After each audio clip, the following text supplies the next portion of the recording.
vivo, no sé qué cosa. No.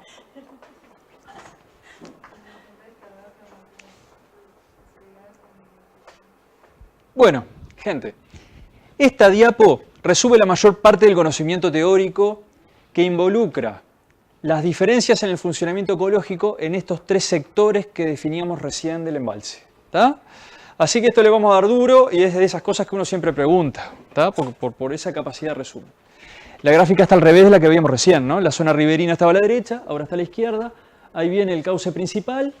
Tenemos la zona riberina, la zona transicional y la zona lacustrina. Vamos a analizar algunos de los cambios que se dan a lo largo del embalse. Vieron que el dique está acá, ¿no? Es la barrita que aparece allí. Bueno, fíjense. En la zona riberina, el cauce en general es finito, narrow, fino, ¿tá? Y tiene un canal bien definido, ¿tá? En la zona de transición es más ancho y más hondo, ¿tá? Y en la zona lacustrina es más ancho, todavía más hondo y se parece mucho a un lago. Nada diferente de lo que habíamos dicho. Vamos a ir aumentando un poquito el nivel de dificultad o de complejidad de las cosas que se plantean. Habíamos dicho, el caudal, en realidad la velocidad de agua es el factor acá y no es el caudal, es relativamente alta en la zona riberina y se va reduciendo a medida que nos desplazamos hacia aguas abajo en el embalse.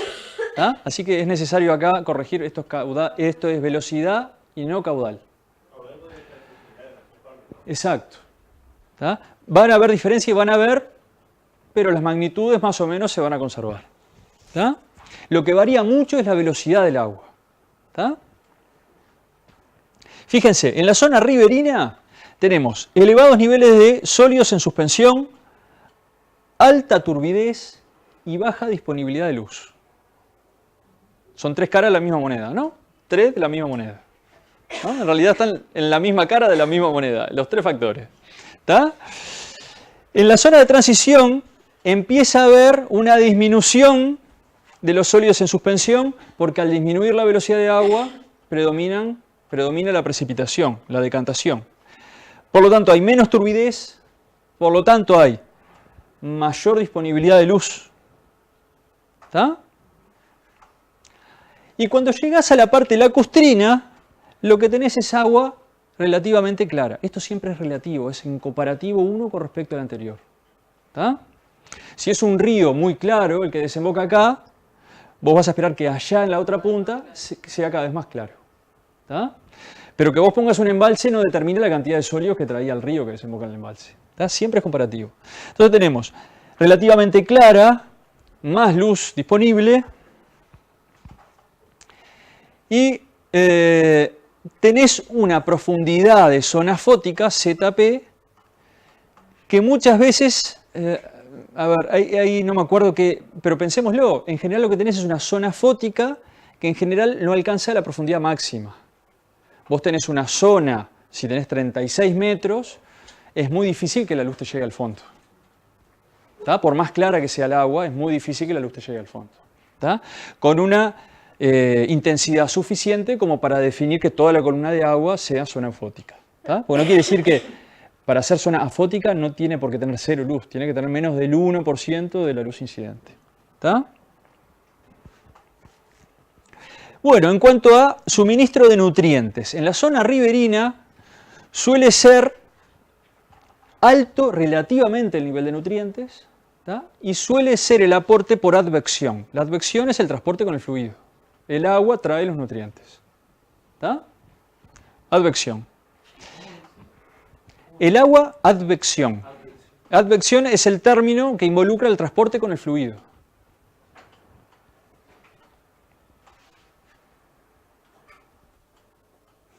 La definición, hoy la busqué la definición de advección y es súper complicada hasta que llegas a decir, lo transporta el fluido, fantástico. ¿No? Te podés imaginar, serían los átomos de fósforo y de nitrógeno que son transportados con la columna de agua, ¿no? El viaje del agua lleva los nutrientes.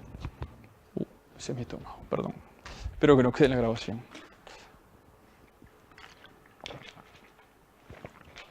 ¿Qué pasa en la zona de transición?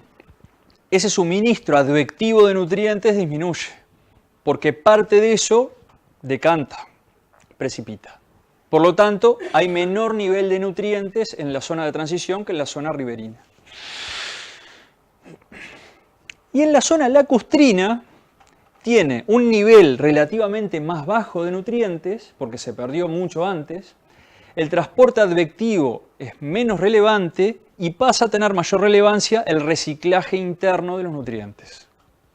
Y eso tiene que ver con la interacción entre la columna de agua y los sedimentos, con la velocidad del agua, con cómo impacta el viento en la mezcla de la columna de agua, si está estratificada, se parece más a un lago. ¿Está? Fíjense, la producción primaria. La producción primaria en la zona riberina en general está limitada por luz. ¿Por qué? Porque el agua es turbia, porque tiene mucho material particulado en suspensión. ¿Está? En la zona de transición, la producción primaria, esto es por volumen, ¿no? Por metro cúbico, suele ser relativamente alta. ¿Y por qué? Porque ya perdió nutrientes.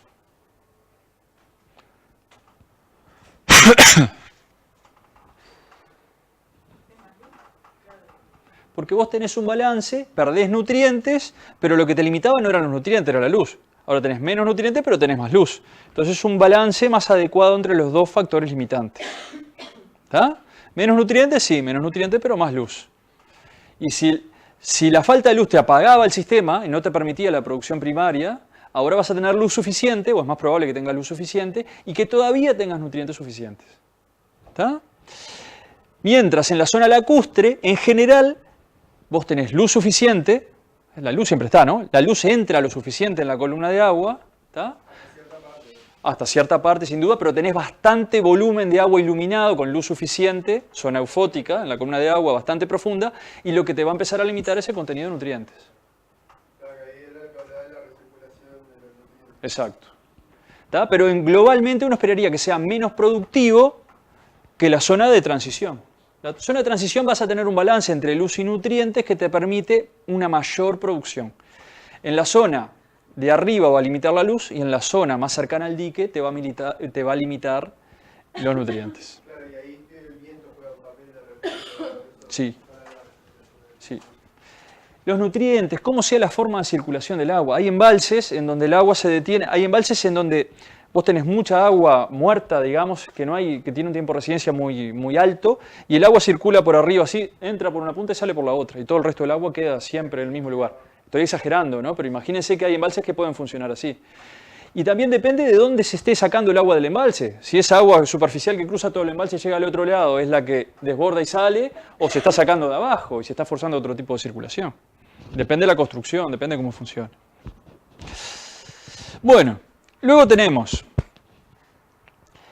si estamos hablando de células que van en suspensión en el agua, en esta zona riberina tenemos la pérdida de las células primariamente por sedimentación. En la zona de transición, imagínense fitoplancton en el agua. La mayor parte aquí va a ser poco, uno esperaría que sea poco la que venga con el río, pero la mayor parte de esas células van a perderse por sedimentación.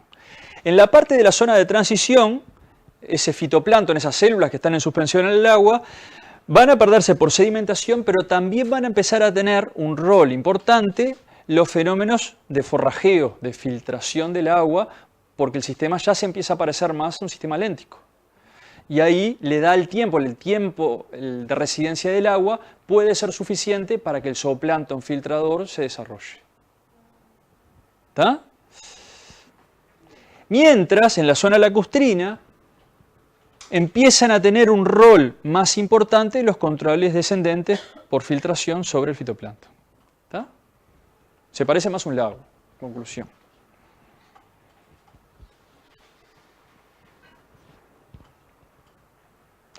Fíjense acá, suministro de materia orgánica, primariamente alóctona. En el río viene más de afuera que lo que se produce dentro del sistema. Nosotros ya vimos Banot y eso va a depender en función de en qué tramo un sistema alótico estemos. Pero en el tramo donde se construya el embalse, en el tramo que sea, esto siempre es comparativo, es la parte alta del embalse, la parte media del embalse y la parte más cercana al dique del embalse. Y acá te está diciendo si vos comparás estas tres zonas, vas a tener mayor aportes de afuera en la zona más riberina. ¿Tá? Vas a tener un punto intermedio en la zona de transición y vas a tener mayor producción de materia orgánica autóctona, en la zona más léntica. Es más productivo el sistema cuando se parece más a un sistema léntico que a un sistema alótico. ¿Y ahí de qué está hablando? De metabolismo. Entonces acá tenés R mayor a P, mayor respiración que producción. Por lo tanto, ¿cómo lo clasificábamos el ecosistema en ese heterótrofo? Consume más de lo que produce in situ, ¿no? Abajo, adentro de la columna de agua. Y acá te lo está planteando al revés, es más productivo que respirador, digamos. ¿Está? Autótrofo. ¿Está? Y si lo fuéramos a clasificar de acuerdo a su estado trófico, se plantea que estado trófico. Esto fue una discusión que tuvimos, yo no sé qué tan saldada está. ¿Cómo clasificamos por estado trófico? ¿En qué se fijan para clasificar un sistema? Nutriente, particularmente fósforo, ¿no? Fósforo. Y acá te plantea más eutrófico. Esto no quiere decir que sea eutrófico, no quiere decir que el río que lleva un embalse sea eutrófico, es más eutrófico. Comparado con este que es intermedio y más oligotrófico, porque va perdiendo nutrientes. ¿Está? Esto, ojo, porque este es uno de los errores más frecuentes en los parciales. Eutrófico, mesotrófico, oligotrófico, no. ¿Está? Es más y va perdiendo. ¿Está? Acá más. Capaz que el río que llega acá es oligotrófico y allá será ultra oligotrófico. ¿Está? Va perdiendo nutrientes. Ahora, si uno aplica para este tipo de sistemas un índice de estado trófico como el de Carlson del 77, que puede mirar fósforo, puede mirar clorofila, capaz que le da completamente diferente. Ojo, porque, ¿no? El tema es manejar el concepto y entender lo que da, porque de repente yo clorofila tengo mucho más acá. Y tengo una discrepancia entre la clasificación de estado trófico del sistema en función del contenido de fósforo y el contenido de clorofila en el agua. Entonces hay que aclarar en relación a qué. Sí, exacto. Y ese es el riesgo del concepto de estado trófico. Yo prefiero, a mí me ha pasado, yo qué sé, vos vas a la Laguna del Cisne en Canelones y dices, bueno, yo voy a aplicar el índice de Carlson. Clorofila, oligotrófico. Fósforo, ultra hiperotrófico. Y tenés una discrepancia, bueno, tenés que justificarla. ¿Por qué tenés? Porque la productividad potencial que le da el nivel de nutrientes es altísima, pero la productividad expresada, la producción, es casi nula.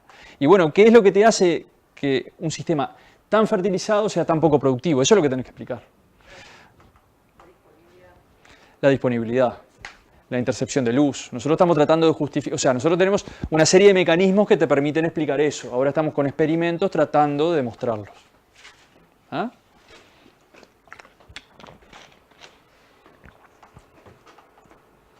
Bueno.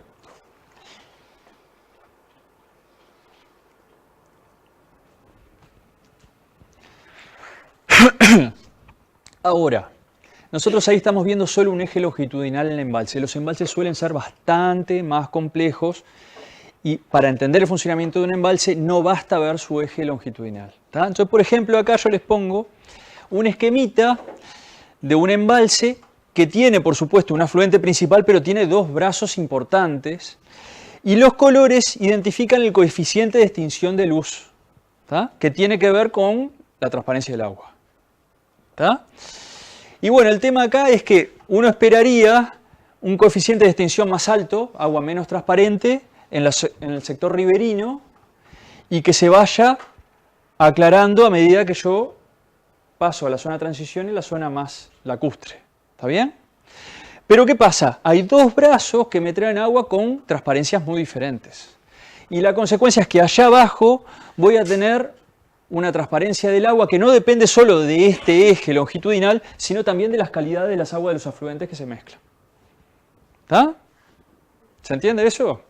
¿no? Más allá de lo que pase longitudinalmente, que tiene que ver sobre todo con los cambios de velocidad de agua y con la capacidad de perder las partículas que tiene la columna, también va a depender de los distintos aportes y de las mezclas, ¿no? Y eso depende tanto de la cantidad de cada uno de los aportes como de la calidad de cada uno de los aportes. ¿Los aportes van directo al embalse? Sí.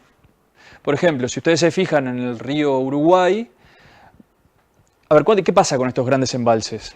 Cada uno de esas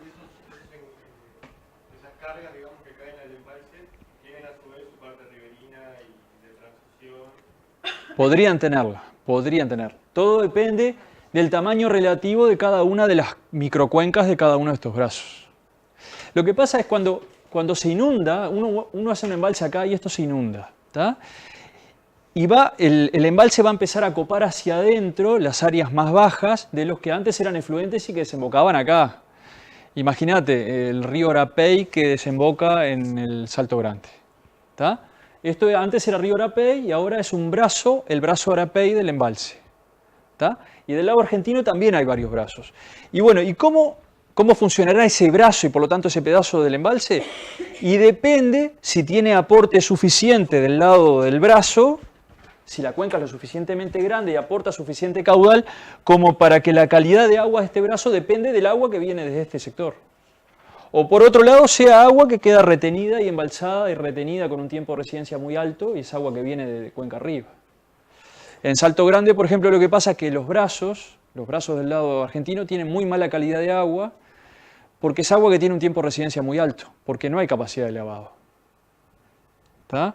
Entonces vos esperarías que a medida que vas para allá, el sistema sea más claro, y de repente acá tenés aguas con tiempo, si fuera el embalse Salto Grande ¿no? Aguas con tiempos de residencia muy altos, pero acá le llega nutriente de la actividad agrícola, pero no hay capacidad de lavado. Entonces acá tenés grandes floraciones de cianobacterias monstruosas, aguas turbias, sistemas eutróficos, hipereutróficos. ¿Tá? Entonces más allá de ese gradiente longitudinal, cada embalse tiene su historia y hay que estudiarlo y entender cómo funciona, ¿no? Y la hidrología del sistema es la que determina su calidad de agua, parecido a la de los sistemas lóticos, ¿no? Cuanto más variable, cuanto más capacidad de flujo de lavado haya, más parecido va a ser un sistema lótico. Cuanto mayor tiempo de residencia, más parecido a un sistema léntico. ¿Está? Bueno, y vamos a cerrar con esta y vamos a retomar con la misma la clase que viene, yo creo.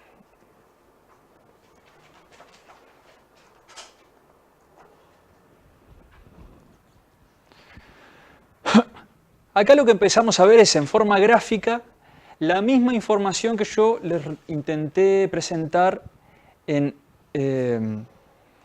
esa última figura que yo les dije que tenía un buen resumen de todo el contenido teórico del funcionamiento de los embalses. A ver, fíjense, acá tenemos velocidad del agua, es el factor en el eje Y, y en el X tenés estas tres zonas, la riberina, la de transición y la lacustre de un gran embalse. ¿Tá? ¿Qué pasa con la velocidad de agua a medida que el agua transcurre a través del embalse? Baja. No quiere decir que allá sea muy alta y acá muy baja, pero allá va a ser más alta y acá va a ser más baja. Siempre todo esto es relativo. ¿Tá? Acá tenemos tanto la profundidad como el ancho del canal. A medida que uno avanza desde la zona riberina a la lacustre, va a ser cada vez más profundo y cada vez más ancho el canal. ¿Estamos de acuerdo? ¿Cómo marcás la línea de pasaje de riberino a transición a la cruz? Creo que te la determina, o sea, el alcance de cada uno. Sí. Desde el punto de vista logístico, nosotros hemos querido hacer ese ejercicio, por ejemplo, en el embalse de Mayolo en Minas, y desde el punto de vista práctico es bastante complicado de aplicar. Nosotros lo que hemos buscado, o sea, lo que podíamos hacer era buscar los sectores del cauce donde había mayor acumulación de sedimentos. ¿Tá?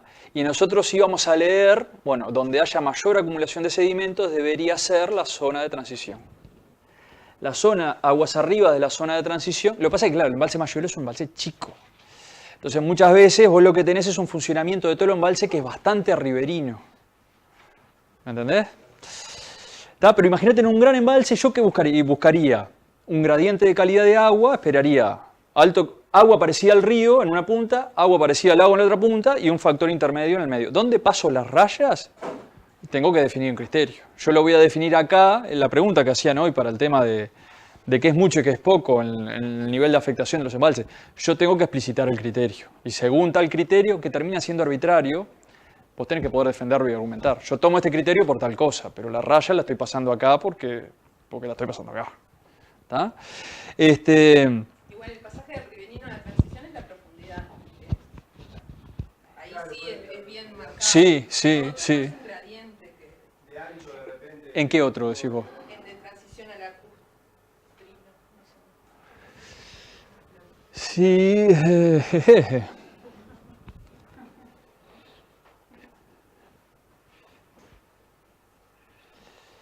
sí, pero igualmente seguís con el problema de dónde pasas la raya.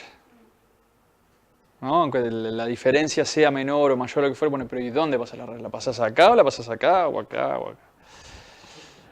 Yo creo que si vos aceptás que estos tres sectores tienen sentido en el funcionamiento de tu embalse, vos tendrías que poder decir, bueno, los procesos que predominan en este sector, y por eso paso la raya acá, son procesos muy parecidos a los del sistema alótico, zona riberina.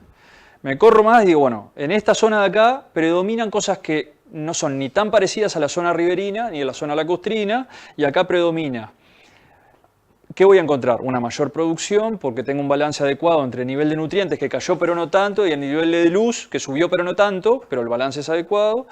Tengo mayor cantidad de sedimentos acumulados, porque el área de la sección aumentó lo suficiente. Entonces, vos identificás, en realidad el razonamiento es diferente, ¿no? La gente estudió los embalses, vio toda esa serie de procesos y ahí después redujo la complejidad en dividir estas tres zonas. Tendrías que volver el camino atrás. Si vos encontrás estas tres zonas y decís, bueno, yo la podría, capaz que acá no, pero la podría plantear acá o acá, pero los procesos que está viendo son los mismos. Capaz que la diferencia no es lo más relevante. Casi.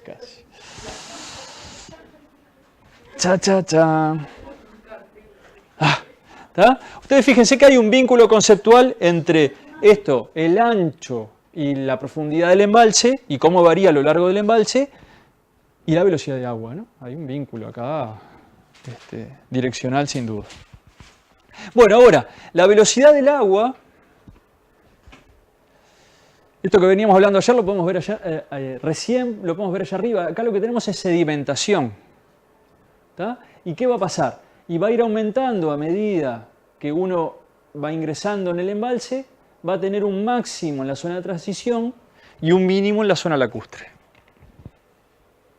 Si yo logro decir, bueno, con tasas de sedimentación por arriba de tanto, yo defino la zona de transición y puede ser ese mi criterio, ¿no? El criterio operativo para definir esta zona de transición. ¿Tá? Y acá tenemos la productividad primaria por unidad de volumen. ¿Tá? Lo mismo que decíamos hoy, va a ser mayor en la zona de transición. Fíjense, luego la zona riberina, porque es rica en nutrientes, relativamente rica en nutrientes, pero va a estar limitada por luz. Y acá, en general, los sistemas son más oligotróficos. Y aunque tengas luz, si no tenés nutrientes, ¿está? En el caso de arriba de la sedimentación, ¿por qué baja?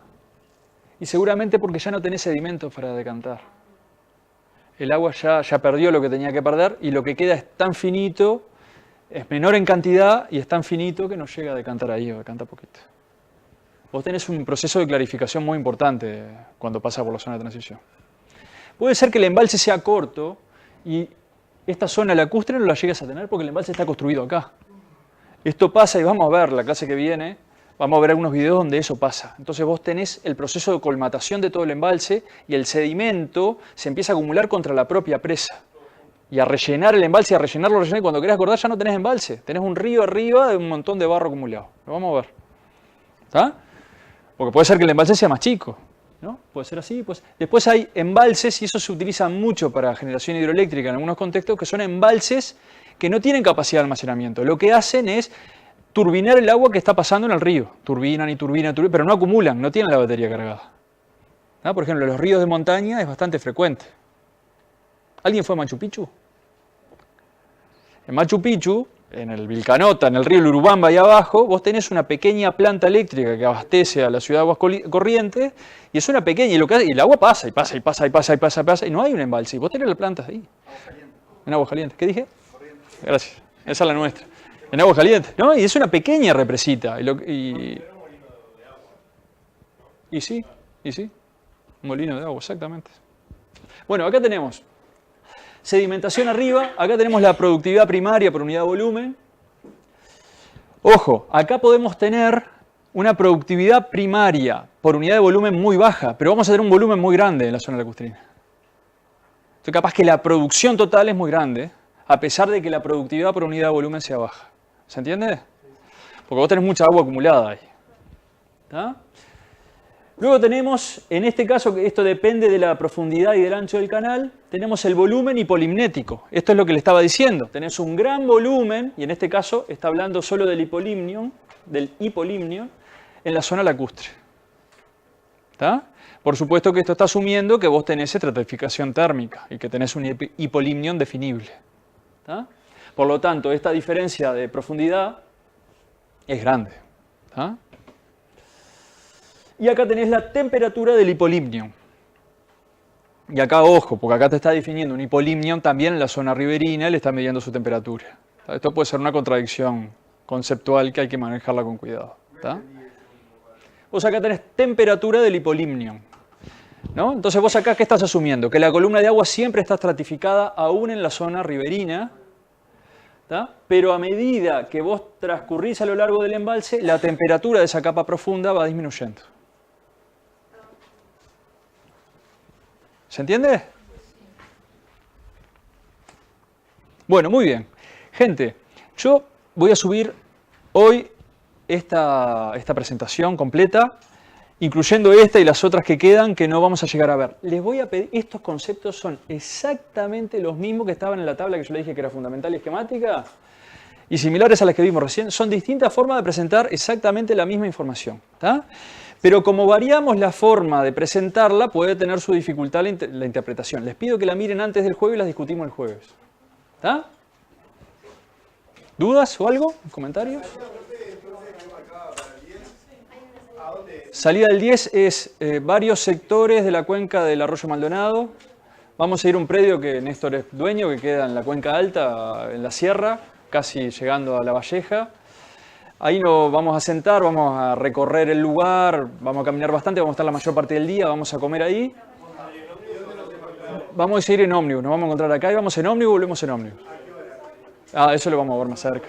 Sí, sí. Yo ya tengo las horas que reservé el ómnibus, creo que a las 8:30 va a estar el ómnibus acá, así que 8:30, 9. ¿Está? Eso también lo preguntaron hoy. Vamos a ver cómo vamos con los temas, a ver cómo nos organizamos. Lo ideal sería que fuese después, pero si se nos corre muy para adelante, después también me decía él que ya tienen varias otras actividades fijadas de otras asignaturas que pueden complicar. Fecha del parcial no está puesta. Discutámoslo la semana que viene, pregúntemelo la semana que viene. ¿Está? Si terminamos los temas teóricos mucho antes, capaz que nos conviene adelantarlo. Lo ideal sería hacerlo después, pero ahora, como tenemos que alquilar un ómnibus, ya teníamos que poner fecha para la salida, nos jugamos la segura y la pusimos el 10. Más la semana anterior es la del fin de semana largo, el 2 de noviembre, no íbamos a poner un sábado una salida o el 2 de noviembre.